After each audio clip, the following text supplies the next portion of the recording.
He spent years telling his wife he was broke, while secretly using her money to fund another woman's luxury life.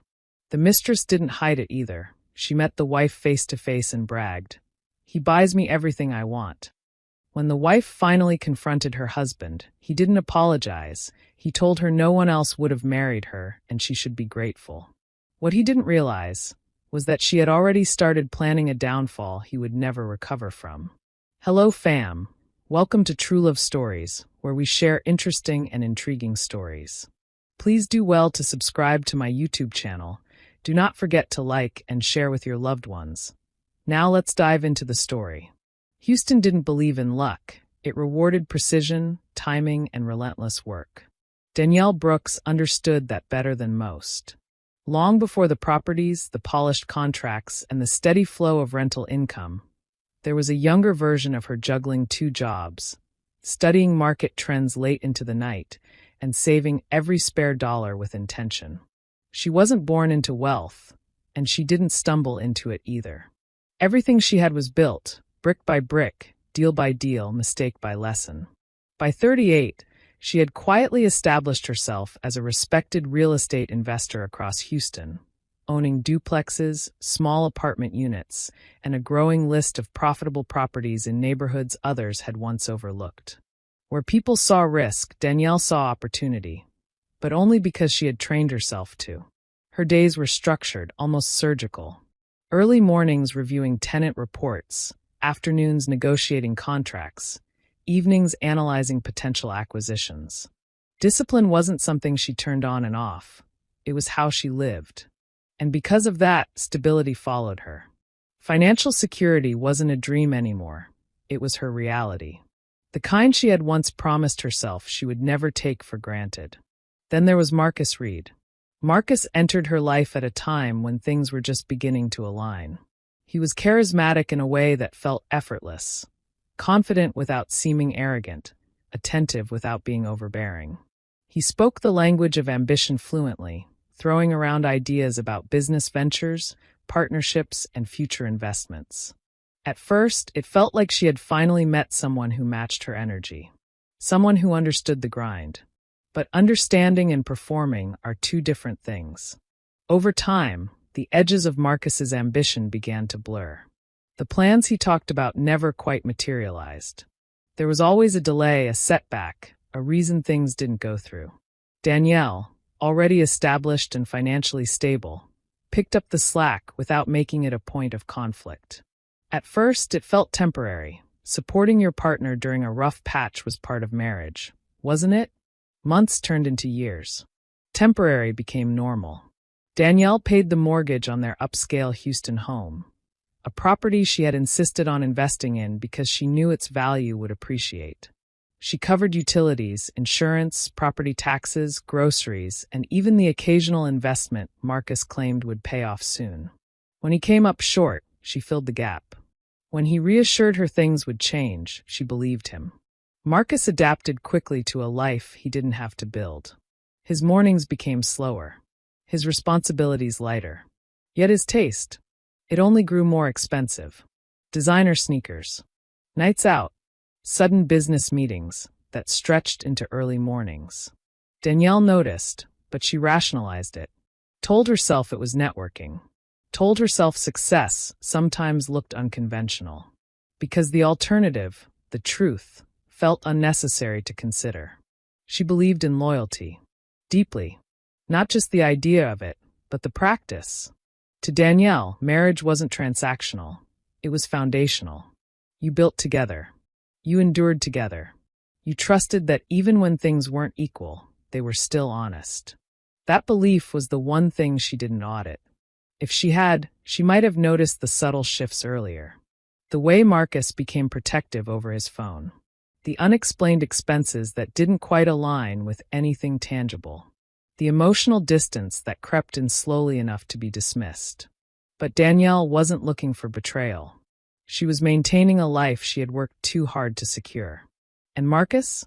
He was quietly taking advantage of exactly that.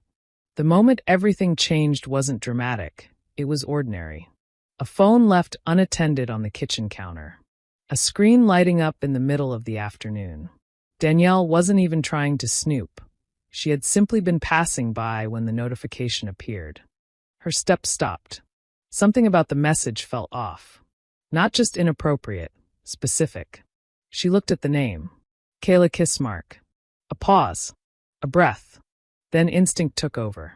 Danielle picked up the phone. What she found wasn't suspicion. It was confirmation. Threads of messages stretching back months. Photos of luxury items, designer handbags, jewelry, shoes. Each one accompanied by flirty captions and gratitude that wasn't meant for her. Receipts. Transfers. Hotel reservations. Danielle recognized the numbers. They weren't just familiar. They were hers. Every transaction Marcus had made, every extravagant purchase, had been pulled from accounts she funded. Accounts she monitored. Accounts she trusted him to respect. Her chest tightened, but not in the way she expected. The pain was there, sharp and undeniable, but beneath it was something colder. Something steadier. Because this wasn't just cheating. This was calculated. This was sustained. This was financed by her. Her mind began connecting dots she hadn't even realized were there. The failed deals. The delayed returns. The sudden need for extra funds. It all fit together now with uncomfortable clarity. Marcus hadn't been unlucky. He had been dishonest. And the lifestyle he claimed he was building for them? He had been building it for someone else. Danielle scrolled further, her expression no longer emotional, but focused. Controlled. Absorbing every detail. Because even in that moment, something in her refused to collapse. If anything, she was beginning to understand the situation exactly for what it was. And that understanding? It would change everything. Danielle didn't react immediately, and that alone set her apart from the version of herself Marcus thought he knew.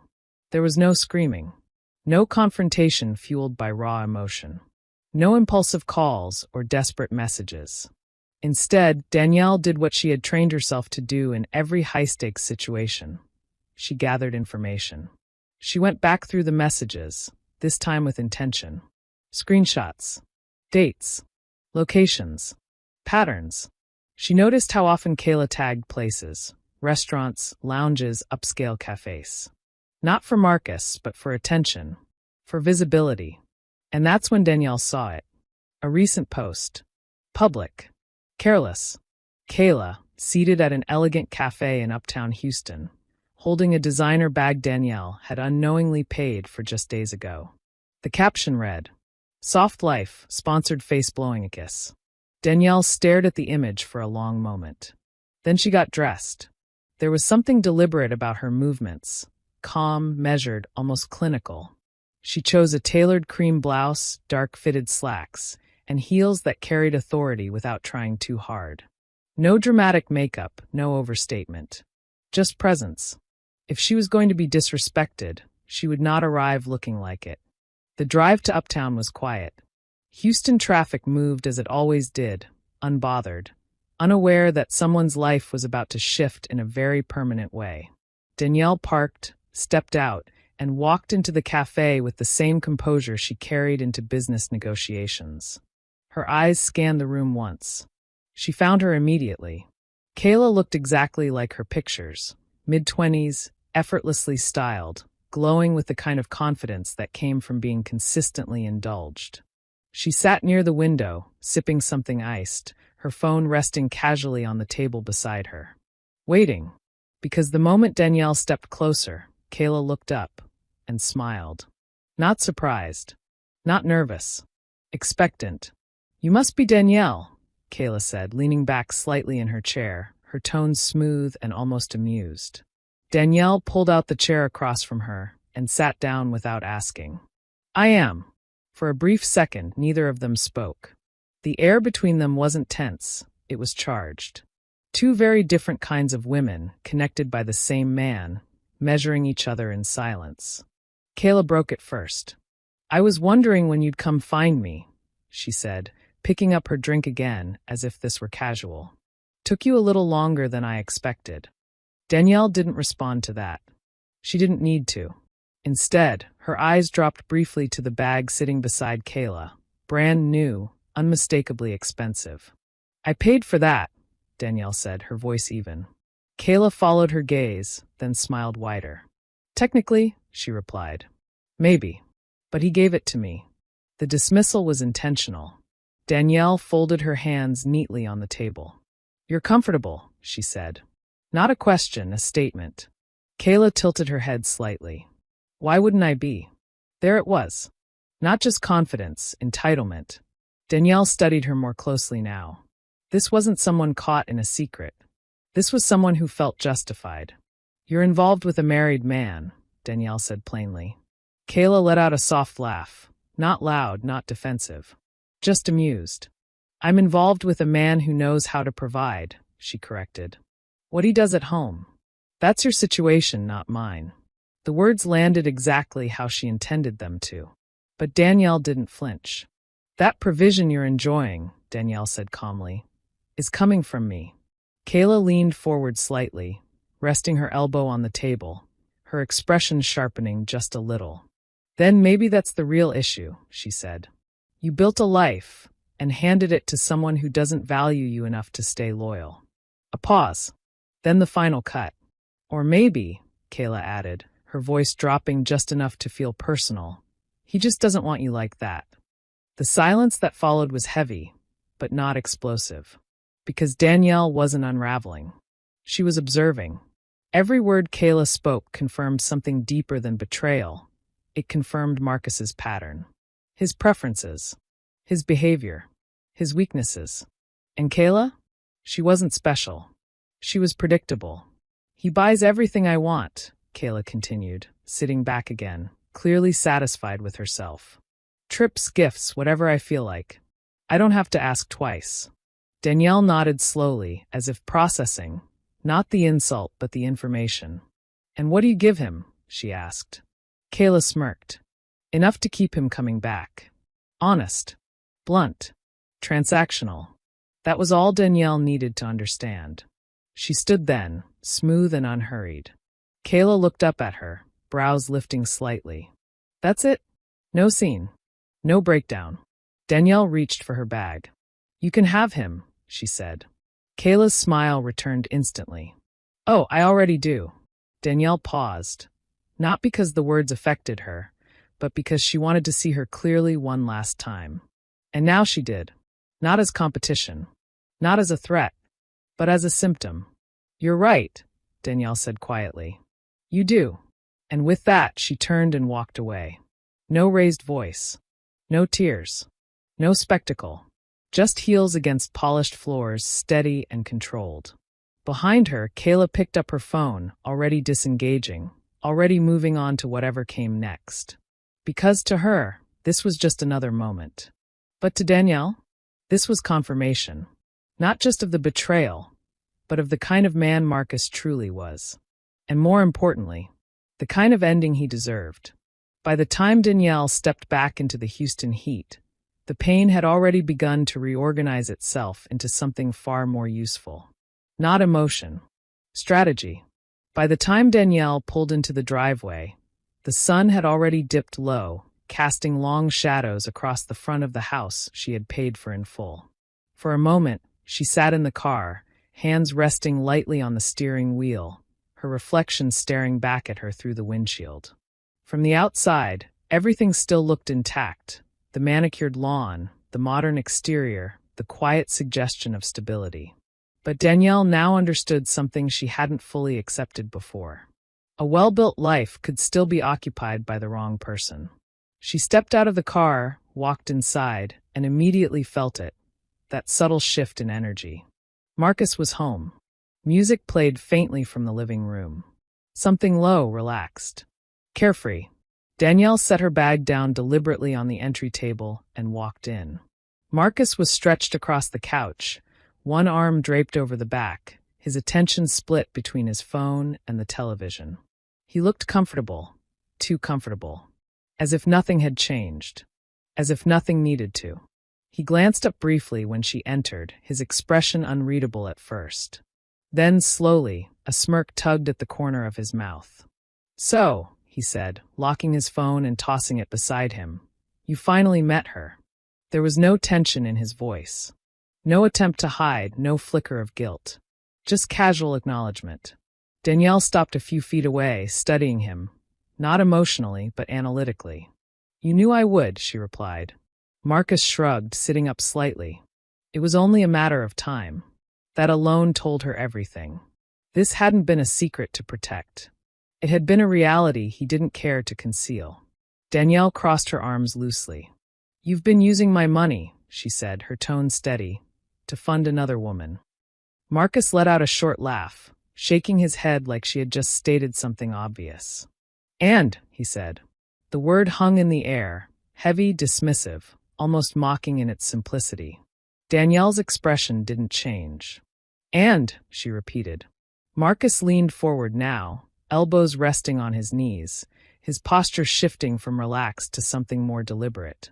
Let's not act like you don't know what this is, he said. You make money. I spend it. That's been the arrangement.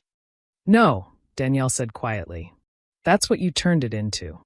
Marcus waved a hand dismissively. Same difference. Silence stretched between them, but this time it carried weight.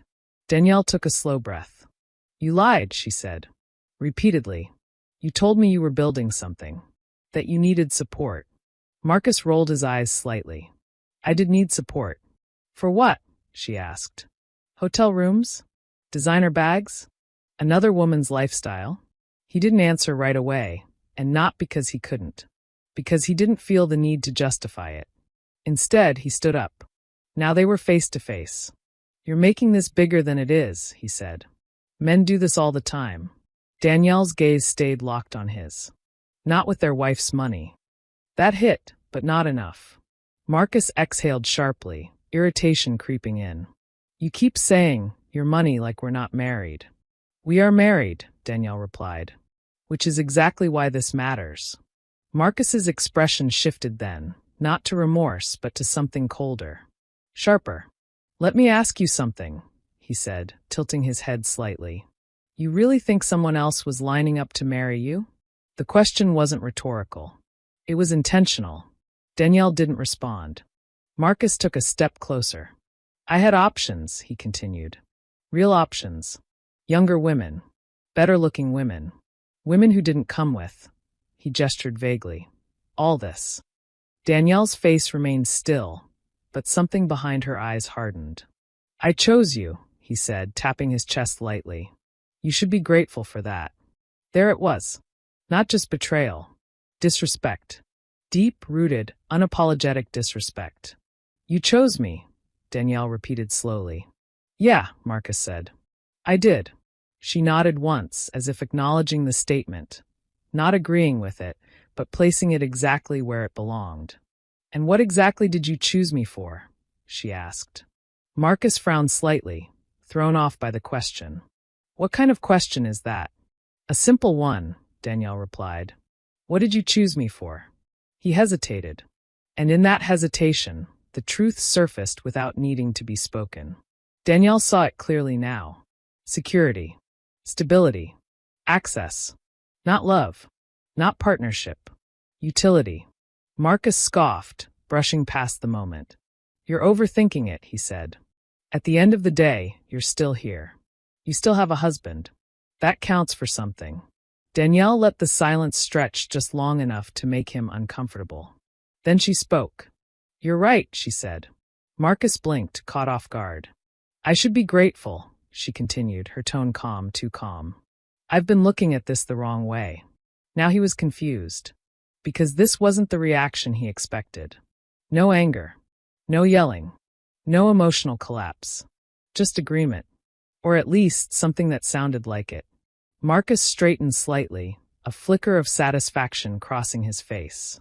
Exactly, he said. That's all I'm saying. Danielle picked up her bag from the table, her movements smooth, unhurried. I understand now, she added. Marcus watched her, trying to read something in her expression, but finding nothing he recognized. Good, he said.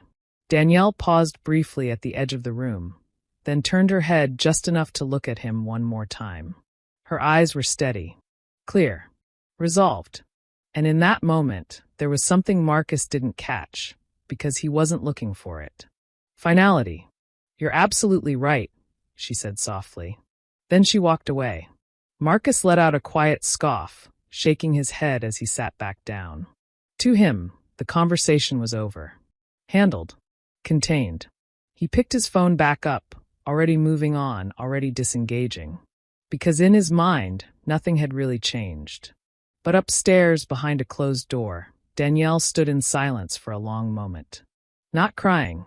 Not breaking. Thinking. Because what Marcus had just given her wasn't pain. It was confirmation. And confirmation was far more powerful.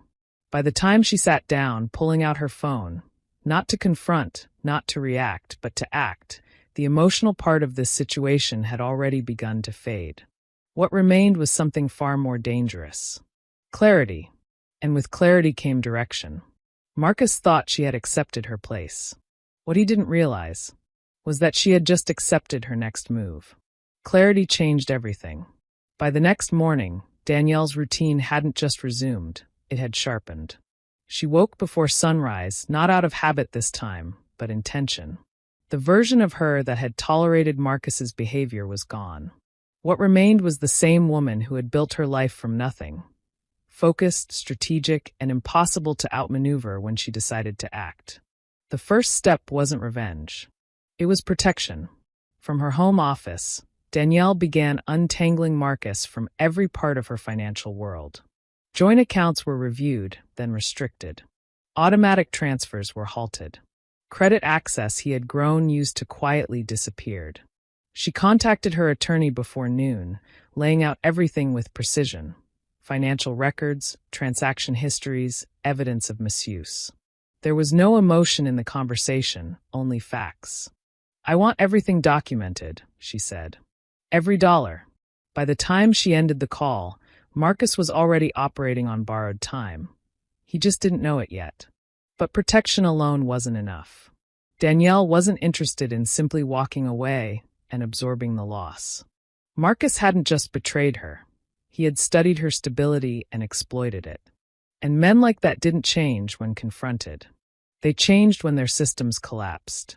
So Danielle asked herself a simple question. What does Marcus actually respond to? Not words. Not consequences. Not loyalty. Marcus responded to ego. To admiration. To attention. To the illusion of being a provider. And more importantly, he responded to women who required him to prove it. That's when the plan stopped being abstract and became actionable. Danielle met Nia Carter 3 days later. The setting was intentional, a quiet, upscale restaurant near downtown Houston, far enough from Marcus's usual spots to avoid overlap, but familiar enough to feel natural. Danielle arrived early, as always, choosing a table with a clear view of the entrance. When Nia walked in, she didn't need an introduction. She carried presence effortlessly, mid-20s, striking without trying too hard, with the kind of confidence that didn't beg for attention but knew exactly how to command it. But what stood out to Danielle wasn't her appearance. It was her awareness. Nia scanned the room once, spotted Danielle, and approached with calm precision. "Ms. Brooks," she said, extending her hand. "Danielle," she corrected, shaking it. "Sit." They got straight to it. No small talk. No unnecessary build-up. "I'm not here to waste your time," Danielle said. "And I won't insult your intelligence by pretending this is something it's not." Nia's lips curved slightly. "Good. I prefer direct." Danielle slid a folder across the table. Inside, photos, timelines, financial summaries. Not everything, but enough. Nia glanced through it, her expression unreadable but engaged.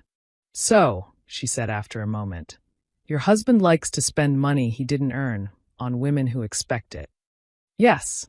And you want that redirected." Danielle leaned back slightly. "I want him exposed to himself." Nia looked up at that.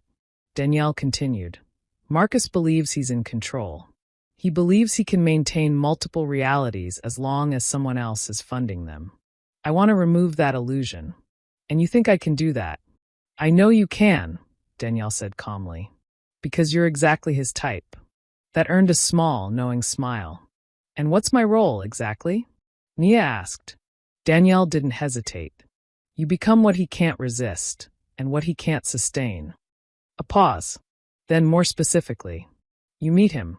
You engage just enough to pull him in. You make him feel like he has something to prove. And then you let him prove it. With money, Nia said. With his money, Danielle corrected. Nia tapped a finger lightly against the folder. And when he runs out, Danielle's expression didn't change. He won't stop, she said. That's the point. Silence settled between them, but it wasn't uncertainty. It was calculation. Nia closed the folder. And what do I get out of this? She asked. Danielle named a number. Not excessive, but more than fair. Nia raised a brow slightly. You've thought this through. I don't do anything halfway. Another pause. Then Nia nodded once. I'm in. The setup began the following week. Danielle didn't need to orchestrate much, just position the opportunity. She knew Marcus's habits. The lounge he frequented on Thursdays. The time he usually arrived. Even the type of environment that made him feel important. Nia showed up exactly where she needed to be. The introduction was effortless. A glance. A brief exchange. A conversation that extended just long enough to spark interest. Marcus didn't question it. Men like him rarely did. To him, it felt organic. Lucky. Earned. Within days, he was invested. Within weeks, he was hooked. Nia played it perfectly. She wasn't overly available. That would have made it too easy. Instead, she created space just wide enough for Marcus to step into, over and over again. Every interaction left him wanting more. Every compliment felt earned. Every moment of attention felt like a reward. And with that came expectation. Not demands, standards. I like nice things, she told him casually one night. Marcus smiled. I can tell. Nia held his gaze. Can you keep up? That question alone did the work. Because Marcus didn't just want her attention. He wanted her validation. And validation, in his world, came with a price. The spending started small. Dinners. Gifts.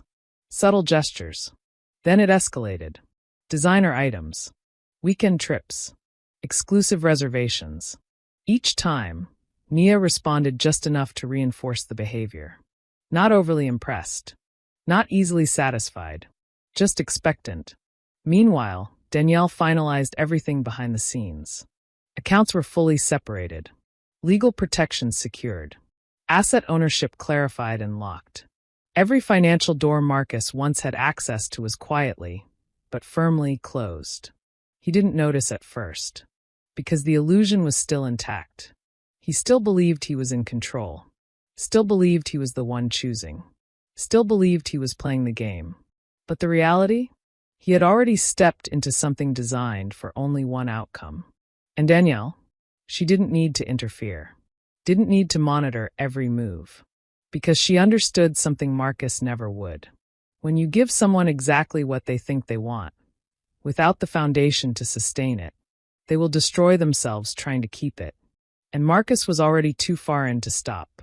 At first, it felt like momentum. That's how Marcus justified it. The spending, the movement, the constant need to show up bigger, better, more impressive than the last time. He told himself it was part of a lifestyle he was stepping into. Not one he was borrowing. Not one he was faking. Evolving. That's what he called it. Because with Nia, everything felt elevated. Sharper. More demanding. But in a way that made him feel chosen. And Marcus liked feeling chosen. What he didn't realize was that every step forward came with a cost he could no longer afford. The first real shift came quietly. A declined transaction. He was at a high-end boutique in the Galleria, Nia standing a few feet away, casually scanning through racks while he finalized a purchase. A handbag she had shown interest in earlier. Nothing outrageous. Just enough to matter. Marcus slid his card. The machine processed. Then, declined. He frowned, glancing at the screen like it had made a mistake. Try it again, he said. The cashier did. Declined. There was a pause, not long, but long enough to register. Nia didn't react immediately. She simply looked over, her expression neutral, observant. Marcus forced a quick chuckle. Bank's been acting weird lately, he said, already reaching for another card. This one went through. Problem solved. Or at least, that's how he framed it. But it wasn't a glitch. It was a shift. One that repeated itself more frequently over the next few days. Limits he hadn't noticed before suddenly mattered. Transfers didn't go through as smoothly. Accounts he assumed were fluid weren't. Danielle's quiet restructuring had taken full effect. And Marcus? He was just beginning to feel it. Still, he didn't slow down. Because slowing down meant explaining. And explaining meant looking inadequate. That wasn't an option. Not with Nia. "You've been a little off," Nia said one evening over dinner, her tone light but intentional. Marcus looked up from his drink. "What do you mean?" She shrugged slightly. "I don't know, just feels like you're not as consistent." The word landed exactly where it needed to. Marcus leaned back, scoffing softly. "I'm good," he said. "Just handling a few things." Nia nodded slowly, as if accepting that, but her eyes said otherwise. "I don't deal with unstable energy," she said calmly. "I like things smooth." Translation: I like things funded. Marcus felt it, that subtle pressure. Not loud, not demanding, but clear. He leaned forward slightly. "You don't have to worry about that with me." Nia held his gaze for a moment, then gave a small, almost approving smile. "Okay," she said. And just like that, the expectation reset. Higher. To keep up, Marcus adapted. He opened a new credit line. Then another. Short-term solutions, he told himself. Bridges. He'd figure it out later. Because later always felt distant enough to ignore. But later came faster than expected. Calls started coming in, numbers he didn't recognize. He ignored them at first. Then the voicemail started. "Urgent matter regarding your account. Payment overdue. Final notice." Marcus deleted them as quickly as they came. Out of sight, out of mind. Until they weren't. One afternoon, his car was almost repossessed. That's when reality pushed through, hard. He had just stepped out of a building downtown when he saw it, a tow truck parked behind his car, the driver already stepping out. Hold on, what's going on?" Marcus called out, quickening his pace. "Vehicles flagged," the driver said, checking his device. "Missed payments." Marcus's chest tightened. "That's a mistake. I've been handling that." "Not according to this." It took a rushed payment, pulled from yet another credit source, to stop it. Temporary relief. Permanent damage. Still, he didn't stop. Because Nia didn't lower her standards. If anything, she refined them. A weekend trip to Miami. VIP reservations. Another bag. Another experience. Each one came with the same unspoken condition. "Keep up, or step aside." "You're quiet," Nia said one night, watching him closely as they sat in a dimly lit restaurant. Marcus forced a smile. "Just tired." She tilted her head slightly. "Or stressed." "I said I'm good," he replied, a bit too quickly. Nia didn't argue. She just leaned back, studying him. "I don't do struggle," she said after a moment. "I've worked too hard to be around that." There it was again. Not loud. Not emotional. Just firm. Marcus felt something twist in his chest, but not enough to stop. Instead, it pushed him further. "I told you," he said, his tone tightening slightly. "I've got it handled." Nia held his gaze for a beat longer. Then nodded. "All right."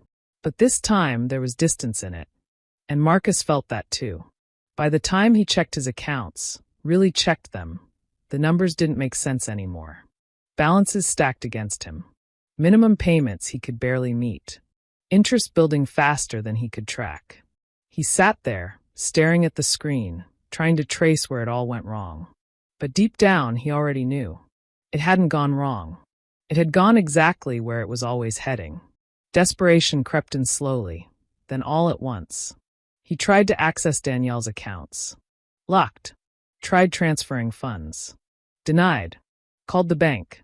"Sir, you no longer have authorization on that account." That's when the illusion finally cracked. Not completely, but enough. He drove home faster than he should have, tension gripping his entire body. When he walked through the door, Danielle was exactly where he didn't want her to be. Calm. Seated at the dining table, reviewing documents like any other day. Stable. untouched by the chaos unraveling around him. "You cut me off?" he demanded, his voice sharper than he intended. Danielle looked up slowly. "I separated my finances," she corrected. Marcus let out a frustrated laugh. "You knew what you were doing." "Yes," she said simply. "I'm out here trying to handle things and you are drowning," Danielle finished for him. The words stopped him. Not because they were loud, but because they were accurate. Marcus stepped closer. "You're ruining me." Danielle closed the folder in front of her, her movements unhurried. "No," she said, meeting his eyes. "You're experiencing yourself without access to me." Silence. Heavy. Unavoidable. At that exact moment, his phone buzzed. Marcus hesitated, then pulled it out. A message from Nia. "I've been thinking, this isn't really working for me anymore. I need consistency. And you're not giving that." His stomach dropped. Another message followed. "I think it's best we end this." Marcus stared at the screen, the weight of it finally settling in. Not just rejection. Exposure. Danielle watched him, not with satisfaction, not with cruelty. With recognition. Because this, right here, was the moment everything caught up. "I've filed for divorce," she said. Marcus didn't look up. "And I've documented everything. Financial records. Transfers. Misuse of funds." Now he looked at her. But whatever response he was searching for, he didn't find it. Because Danielle wasn't reacting to him anymore. She was moving forward without him. And for the first time since all of this began, Marcus had nothing left to leverage. Nothing left to access. Nothing left to hide behind. Just consequences. And they were finally due. Houston looked different when you weren't carrying betrayal in your chest. From the balcony of her newest property, a mid-rise luxury development just outside downtown, Danielle Brooks stood with a quiet stillness that hadn't existed in her life for years. The city stretched wide beneath her, glass towers catching the afternoon sun, traffic humming in steady motion, life continuing as it always did. But for Danielle, everything had shifted. Not suddenly. Not dramatically, but permanently. The divorce had been exactly what she expected. Clean, controlled, and firmly in her favor. Marcus had tried at first to push back. Not aggressively, not strategically, but desperately. There were moments where he attempted to negotiate, to soften the narrative, to frame himself as someone who had simply made mistakes. But Danielle had come prepared. Every transaction, every transfer, every receipt tied to accounts he had no right to misuse. Documented. Time-stamped. Unavoidable. What Marcus once dismissed as not a big deal became a clear pattern when laid out in front of a judge. Financial negligence. Misuse of marital funds. Infidelity backed by evidence that didn't rely on emotion, only fact. And in the end, facts carried more weight than excuses ever could. Danielle didn't just walk away. She recovered. More than Marcus had taken, legally and strategically. Because while he had been spending, she had been building. And the law recognized the difference. Marcus, on the other hand, left with something far less negotiable. Debt. Not the kind you restructure easily. Not the kind you ignore. The kind that follows you. Calls you. Corners you. At first, he tried to maintain appearances. That part of him didn't disappear overnight. He still dressed well, at least with what he had left. Still showed up in familiar places. Still carried himself like someone who hadn't lost control. But the cracks showed quickly. Friends he once borrowed from stopped responding. Opportunities he assumed would come didn't. And the lifestyle he had built around borrowed access collapsed without it. Because it had never been his to sustain. The calls didn't stop. If anything, they increased. Debt collectors didn't care about charm. Or potential. Or who Marcus thought he was. They cared about numbers. And Marcus's numbers didn't add up anymore. He picked up extra work, then more. Jobs he wouldn't have considered before. Not out of growth. Out of necessity. And even then, it wasn't enough to erase what had already been done. As for Kayla, she adjusted the fastest. Women like her didn't stay where the benefits disappeared. Within weeks, she had moved on. New man, new gifts, new captions. No loyalty lost. because there had never been any. Nia exited exactly as planned. No drama. No lingering connection. Once Marcus could no longer meet the standard, she removed herself completely. Clean. Professional. Effective. Her final conversation with Danielle was brief. "It's done," Nia said. Danielle nodded once. "I know." Payment was transferred. No loose ends. No complications. Just completion. And Danielle? She didn't celebrate. There was no dramatic moment of victory. No need to revisit what had happened or dwell on Marcus's downfall. Because this was never about revenge. It was about restoration. Her business expanded.